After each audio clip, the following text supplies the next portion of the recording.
Okay, Matthew chapter 10. The stage for this is basically Jesus calling the disciples and giving them instruction. That's the thumbnail version of this passage. I think there's something here for us, though, too. It's not just the 12 disciples that Jesus called specifically. I think each one of us is a disciple of Jesus, and there's a very important truth here for us to take away today. So, again, we're going to read through verse 23 when we're all said and done. We're going to break it down into about 4 sections, though, and to make it a little bit easier to digest. So let's read Matthew chapter 10, verses 1 through 4. Jesus called his 12 disciples to him and gave them authority to drive out impure spirits and to heal every disease and sickness. These are the names of the 12 apostles. First, Simon, who was called Peter, and his brother Andrew, James, son of Zebedee, and his brother John, Philip and Bartholomew, Thomas and Matthew the tax collector, James, son of Alphaeus, and Thaddeus, Simon the Zealot, and Judas Iscariot, who betrayed him. Okay, it's somewhat abrupt here, but I just wanted to point out a few of the things here. There's authority that Jesus gives his disciples, right? And it sounds an awful lot like what he's already been doing, driving out impure spirits, healing every disease and sickness like leprosy, lameness, the common cold. I don't know what sort of sicknesses they had in that sort of day, but Jesus could heal it. It didn't matter. Jesus had authority over all those things. And so he gave that authority to his disciples. He's sending his disciples out on mission, and I'll explain a little bit more of that here in a sec. He's sending them out to be on mission, and it's the same mission that Jesus is himself on, which is to point people to him.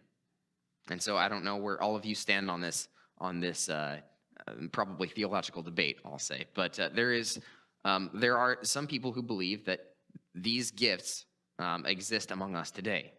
And I will say for us that we do not necessarily believe that. I believe that God can do whatever he wants to do, right? God can heal sicknesses, he can cast out demons, and he can do whatever he wants to do in that regard. He has that sort of authority. But the same authority isn't given to us. With these 12 men, and by extension Paul, right? With these 12 men, that authority also died, so to speak. So as we will see, they have that sort of authority to do all those things, but that authority for us does not necessarily exist anymore. Again, God can do whatever he wants because he's God, but that's a brief overview of that topic. So he says these are the names of the 12 apostles, and the word apostles literally means the sent out ones, right? They're not just disciples anymore. Jesus has said, hey, you 12 men, come over here. It's going to be you, and I still need you two, and how about the two of you? You come over here with me, and I have a mission for you. You're going to go do these things, and I will give you my authority, and you're going to preach these words. He's sending them out to do exactly that. So that's why they're called apostles. This is the first place in the Bible we see them called apostles, and we'll see them called that again in the future. So at this point in time, there's already been 5 of these disciples that have been called by Jesus to follow him specifically. That would be Simon, who is called Peter, and his brother Andrew, and then James, son of Zebedee, and his brother John. Those are the 4. And then there's also Matthew, the tax collector. Those 5 we have seen called specifically by Jesus. He says, come, follow me, and they drop everything and follow him. The other, it's 7. The other 7 disciples are to also follow him, that he's perhaps called from a crowd. I don't know how he's called these men. He just has specifically said, you 12, go do this. So just a couple quick notes here where he says, like, James, son of Alphaeus. That's sort of a designated mark. James was a pretty popular name back then, sort of like Bob might be today. James is just really popular, so you need to be able to designate between the two, because there's also 2 James here in this list. Simon the Zealot. The Zealots are a religious group at the time of Jesus, and you might say that they're a religious extremist group at the time of Jesus. See, what the Zealots are looking for is they believe in the promise of a Messiah, right? But they believe in the promise of an earthly king, and that's not necessarily what was promised. They're looking for an earthly king who will come and reign over all the nations, reign over all the earth, and the Jews are basically going to be the top dogs, right? They're going to be top of the food chain because their king is king over all the earth. And while technically that is true that the king of the Jews is king over all the earth, it's not the same sort of kingdom that they're looking for. And so the Zealots are ready to support this king with militaristic violence, But Jesus didn't come calling for violence. Jesus came to call for peace and unity and to follow him and his mission. So while the zealots look for a physical, king on a throne, what Jesus is the spiritual king of your life and the king of my life. So they kind of had their expectations in the wrong place. And so Simon apparently is one of this group, but he sees Jesus and is called to come and follow Jesus because he believes that Jesus is who he says he is. And he's probably the odd one of the bunch. The final name on this list is Judas Iscariot, who betrayed him. Now, if this were to be told in real time, right, Jesus would look around and say, Simon Peter and Andrew and all these other names, and then Judas, who betrays me later on. And everybody would probably look at him like, are you dumb? Come on, don't pick the guy who's going to betray you. That just doesn't make sense at all. But nobody knows that yet, obviously, because nobody can tell the future except God. So what Matthew's doing is he's giving his audience a brief look at the future, right? He's giving his audience a brief look at the end of the story, so to speak. Because we already know. We've read the rest of the story. At least I hope we at least know the rest of the story, that Judas will eventually betray Jesus and hand Jesus over to be killed. That's the rest of the story, but we're not there yet. Matthew's just pointing that out. And I think there's some bearing on the main point of this passage here. So as we continue on, I think that will be made clear. Let's pick up reading in verse 5, and we're going to we're going to continue to read through verse 15. It's kind of a long passage, but I didn't really see a good place to break it up here. So bear with me as we read this passage. These 12 Jesus sent out with the following instructions. Do not go among the Gentiles or enter any town of the Samaritans. Go rather to the lost sheep of Israel. As you go, proclaim this message. The kingdom of heaven has come near. Heal the sick, raise the dead, cleanse those who have leprosy, drive out demons. Freely you have received, freely give. Do not get any gold or silver or copper to take with you in your belts. No bag for the journey, or extra shirt, or sandals, or a staff, for the worker is worth his keep. Whatever town or village you enter, search there for some worthy person, and stay at their house until you leave. As you enter the home, give it your greeting. If the home is deserving, let your peace rest on it. If it is not, let your peace return to you. If anyone will not welcome you or listen to your words, leave that home or town and shake the dust off your feet. Truly, I tell you, it will be more bearable for Sodom and Gomorrah on the day of judgment than for that town. Okay, it's interesting to note that Jesus tells his disciples or apostles at this point, don't go to anyone who's not a Jew. Go to the Jews first. And that's not to be discriminatory. He's not saying that obviously Gentiles are bad and should never hear the good news, or obviously Samaritans are bad and should never hear the good news. That's not the point. The point here is to say that the Jews have been promised to have the opportunity of salvation first. It's been promised to their fathers, Abraham and Isaac and Jacob, that the Jews would receive the opportunity to see God and see Jesus in this capacity first. And then it would be extended to the rest of the world. There's a theological viewpoint that says all the Jews must come to faith in God before the rest of the world can be saved, and therefore before the rest of judgment can happen. I don't think that's necessarily accurate. I think perhaps what it is first is the Jews have to have the opportunity to be saved first, which is what's happening here, as Jesus' disciples go and speak to Jews and say, hey, your Messiah that has been promised that you're waiting for is here. That opportunity was to be given to the Jews first. So that's why Jesus is sending them to the lost sheep of Israel, so to speak. So some of you might remember that in a previous chapter, Jesus has begun preaching and saying, repent, for the kingdom of heaven is near. That's the same message that he's telling his disciples to preach now. The kingdom of heaven has come near. Jesus only started preaching that after John the Baptist had been imprisoned. And so at that point, it wasn't yet the right time to send out his disciples, but now it is. They get the opportunity to go and say, that Messiah, again, that you've waited for so many years, he's here. And here's proof. The miracles that they could do, like casting out demons, healing lepers, was to be a symbol or a sign that heaven was drawing near to earth. so to speak. So that's a physical manifestation of the message that they're bringing to the people. So that's what the point there. Jesus tells his disciples that freely they have received and freely they are to give. And so that has a double meaning, I think. Freely they have received, they have this gift, and so they shouldn't pick and choose, right? They should be giving this gift to everyone that they come into contact to, healing the sick, raising the dead, driving out demons. But that also means they shouldn't turn this into a business adventure, right? They shouldn't monetize the gifts that God has given them here. And I'm not saying that you shouldn't monetize the gifts that God has given you, because I think this is a different culture than what Jesus had there. But to cast out your demon, I'm going to charge you $50. Yes, that is the correct price for the gifts that I now have. And it becomes all about you, right? It becomes a selfish business adventure rather than, hey, there's this God who really wants to know you.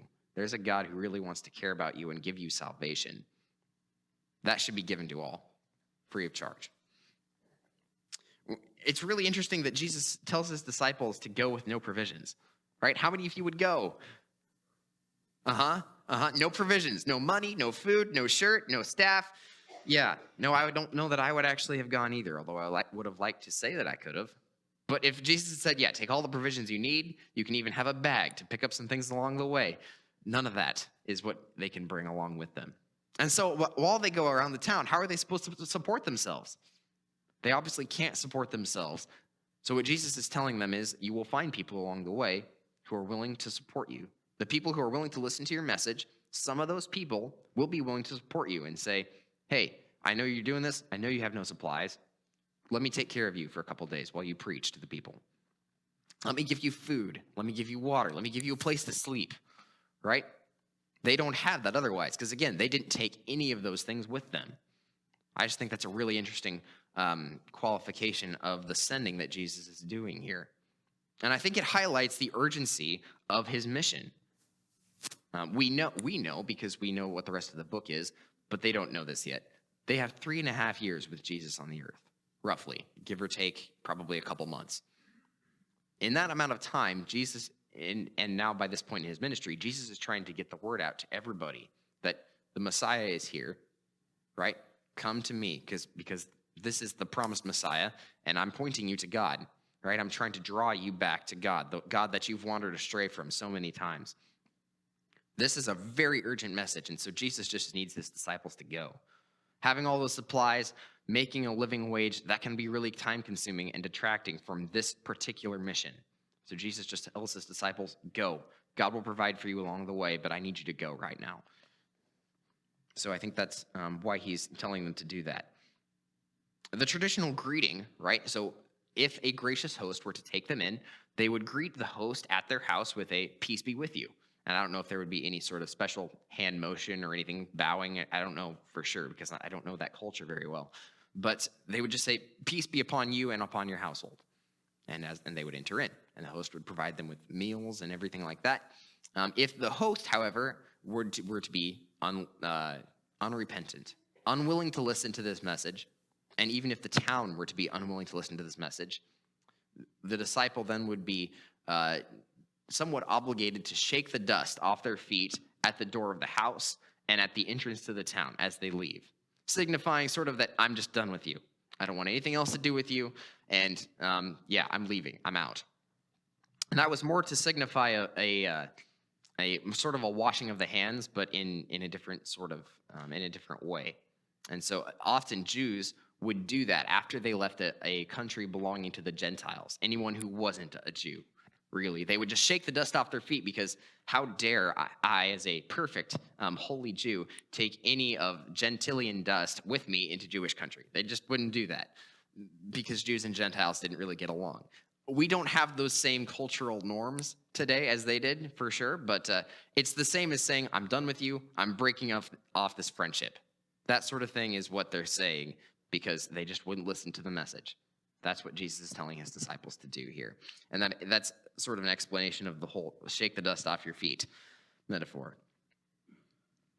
If you know the story of Sodom and Gomorrah, then you know that it ended in fire, like it ended in heavenly fire. And it was not a good ending for anyone who lived or was still in Sodom and Gomorrah at the time. Sodom and Gomorrah were two cities that were pretty close to each other, that were very well known for their evil and corruption in everything, whether it was their politics, their family structures, their relationships, their marital relationships. It didn't matter. Everything was evil, and you wanted nothing to do with Sodom or Gomorrah if you were an upstanding citizen.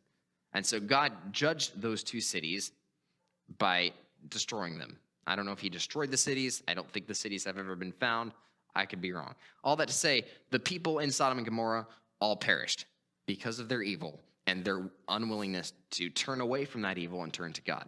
And so it will be more bearable for the inhabitants of those two cities than it will be for the city that turns away from the message, repent, for the kingdom of heaven is near. That sounds like a really simple message to turn away from, but it has eternal implications, more so than probably even the people of Sodom and Gomorrah realized. It is more costly to turn away from that message than it is to just live a life of evil. Yeah, that's one that we have to think about. And how more important is it then that we tell the people around us who this God is and who Jesus is? Let's continue reading here in verse 16. We're going to go through verse 20. I am sending you out like sheep among wolves. Therefore, be as shrewd as snakes and as innocent as doves. Be on your guard. You will be handed over to the local councils and flogged in the synagogues. On my account, you will be brought before governors and kings as witnesses to them and to the Gentiles. But when they arrest you, do not worry about what to say or how to say it.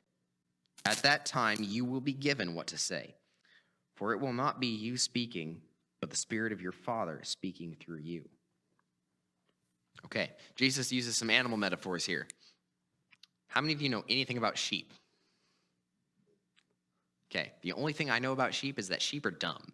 Sheep do nothing that you tell them to do. Unfortunately, if they were trainable like dogs, I think it would probably be a little bit easier, but they're not. They need a shepherd to take care of them and point them in the right direction and grab the one who fell off the cliff, right? That sort of thing.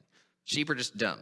And so sheep might walk into a wolf's den by accident. I don't know. I've never dealt with sheep. But if a sheep were to, I imagine he probably wouldn't make it out alive, right? And so when you imagine these disciples, these 12 disciples being sent out as sheep among wolves, oh no, those poor, poor little disciples, how dare they? They're probably just going to get eaten alive.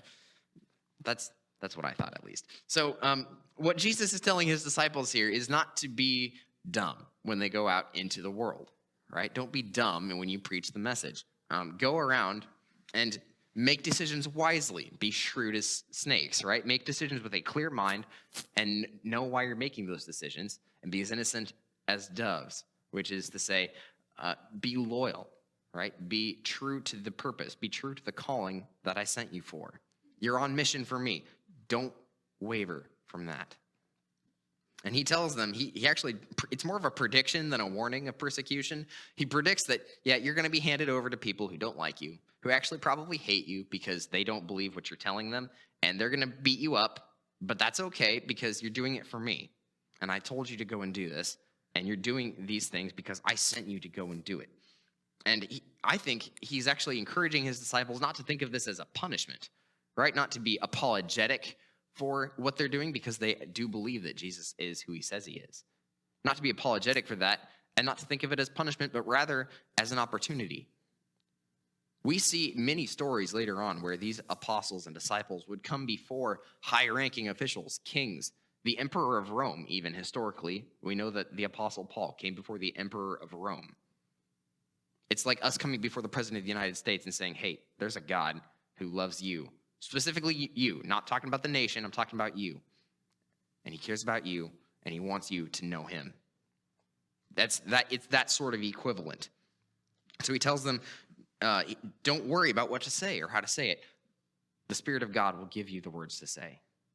So even I personally worry all the time about what I'm supposed to say when I'm in front of people, right? That's why you prepare a sermon. You don't just wing this sort of thing. You intentionally think about the words you want to say and the order in which you want to say them. But Jesus is telling his disciples, when you're on trial for me, don't think about that. God will give you what to say. Don't worry about that beforehand. You've got other things to worry about, like telling people who I am. There's not a guarantee of safety in this, right? As they go out throughout the countryside, they're probably going to find people who don't like what they say and may even get really angry about it. So Jesus isn't guaranteeing that this is going to be safe and easy. He's instead telling them, you have opportunity here. You should take advantage of it. Okay. Let's finish out our section here today by reading the last three verses 21 to 23. Brother will betray brother to death, and a father his child.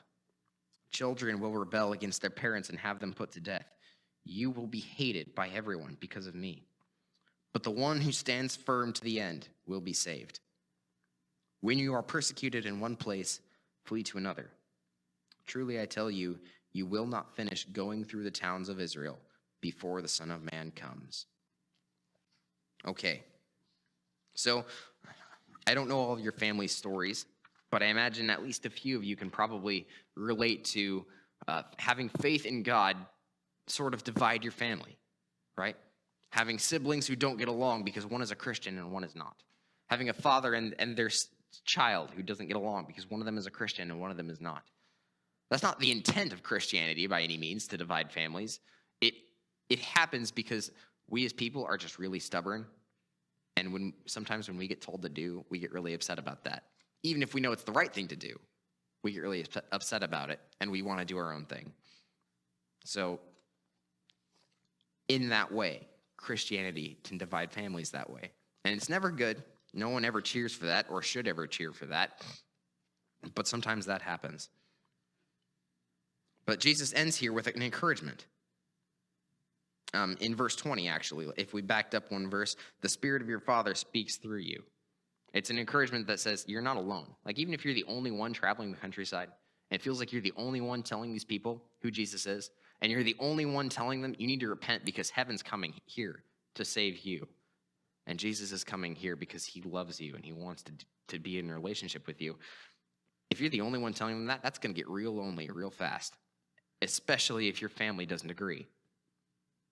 But Jesus is telling his disciples, I'll be with you. He tells that to them later, but he says the Spirit of God will be with you when you don't know what to say. And the second encouragement here is the one who stands firm to the end will be saved. Right? If I were to continue preaching, and just for example, I know that this isn't the case, but for example, if no one were listening to me and I kept preaching and I kept preaching and I kept preaching and no one supported me on that, but I stayed true to the end, or if you stayed true to the end, that's what Jesus is encouraging his disciples to do. He tells his disciples here, when you are persecuted in one place, flee to another. I think that's a really interesting direction here. I think it's specific to this situation, though, too. Simply because most of these men would ultimately die because they believed in Jesus. Whether it be by a crucifixion, being crucified upside down, being hung, being ran through with a spear, all those things happened to these men, but not now. Again, this is a very urgent message. Jesus needs them to go. And if they are preaching to an audience that doesn't want to listen, he tells them to leave, move on, and find someone who will listen. Because it's more important at this time that people listen to you than it is for you to die and become a martyr for me. It's more of a pick your battles kind of thing at this moment in time. So that's why Jesus is giving them that instruction. And obviously, there's always going to be somebody else. He tells them, you're never going to run out of cities before the Son of Man comes. It's just not going to happen. There's always going to be somebody else to hear. There's always going to be somebody else to tell who Jesus is and what Jesus has done for them. So that's the one of the final encouragements here in this passage, to keep going and keep preaching that. I think it's really interesting where he says the one who stands firm to the end will be saved. When you go back to the list of disciples, you can find one person on that list who didn't stand firm to the end. And that's Judas Iscariot, who betrayed him. I just think that's a really interesting bookend from one side to the other. We know that Judas, after having betrayed Jesus one night in the garden, he went and hung himself because he couldn't live with the guilt of what he did. And there's more graphic details that I don't need to go into here, but that's just to say he didn't stand true to the end. Ultimately, he wavered from that calling, right? Ultimately, he lost sight of what it was Jesus had told him to do. And I don't know who Judas was. Jesus knew who Judas was. Jesus knew what his background was. I don't know if Judas was a core member who's like, yeah, this Jesus guy, he's the real deal. He is who he says he is. Or if he was just this random guy on the sidelines who was like, I don't know. He casts out demons, but then these other religious leaders over here say he casts out demons because he comes from the prince of demons. Like, I just don't know who he is. I don't know what the case was. All I know is that Judas was called, and he didn't stay faithful to that calling. And so that's what I think we need to take away today. You know, as Jesus tells his disciples to go and to be on mission for him and not to lose sight of that calling, which is to tell others, right? It's if we preach to other people, like if I were to go somewhere where no one knew me and I just started preaching, that would not be super well received in our culture. And maybe it would. I don't necessarily know. But it starts with telling one person, right? It starts with telling one person who Jesus is. And even if that first step for us today is just saying, hey, I think you should come to Easter, and handing them an invite, then so be it. Because every one of us knows someone who doesn't go to church. And if they do, and even if they go to church, they may not know who Jesus is. Because sometimes we can get distracted from speaking the truth. And that's what Jesus is telling his disciples to do, is to speak the truth. That you need to repent because the kingdom of heaven is near. And so I think for us this week, as we go from here, we need to look for a way ourselves to find a way to stand firm. Find a way in which we can take the next step of being a disciple of Jesus. Find a way in which we can tell somebody who Jesus is. Because that's the real mission. Like, we can grow in our faith all the time, but we'll never grow in the area of telling others if we don't start telling others. So it's a little convicting for me too. I'm not super good at evangelism, to be honest. I'm not super good at going up to somebody and saying, do you know who this Jesus guy is? They might just be like, who are you? Go away, leave me alone. Or they might be, I've heard about this Jesus, and I've heard he can change my life, but I never heard how. You might be the step between somebody leaving Jesus forever and somebody coming to Jesus for eternity. So as we go from here today, I just want to encourage you all to look for a way where you can find someone. And I'll try and do the same. And at this time, I'd like to call forward one of our leaders, I think Tim, to do communion meditation for us, and also Megan for special music. So if you will, please pray with me as they come forward.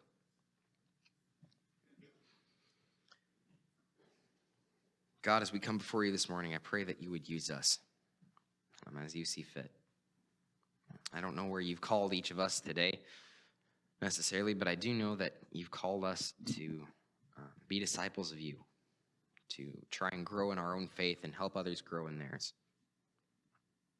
God, I pray that as we go forward, you'd be with us, and that you would reveal yourself to us so that we know that we aren't alone. We know we aren't alone, but sometimes in the moment, it's real easy to forget.